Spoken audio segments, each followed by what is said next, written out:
哦，你看，它很快就抽，哦，抽水抽的速度很快，你看抽那个清水速度比较快，直接放进水沟那个有杂物杂质啊、粉尘啊，会把那个入水口堵住了。你看，它然后要用那个椅子啊，它用那个旧的裤子、衣服的衣服套好放进去，有过滤的作用啊。然后你看，有那个车用电池12伏特的，哦，你看。它的那太少了，要赶声音太大了，赶先停一下，让它水位又上升。你看，哦，水位又上升了，所以它吸得很快。清水的话，它速度会很快。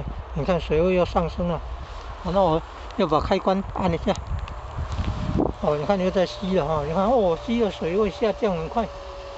你看吸的水位说下降很快。哦，你看这水沟的水刚好，也不是太多，也不是太少。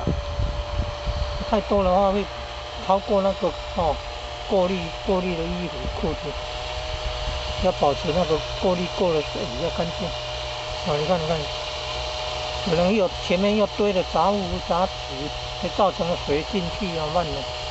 那吸得快，进去的慢，变这样。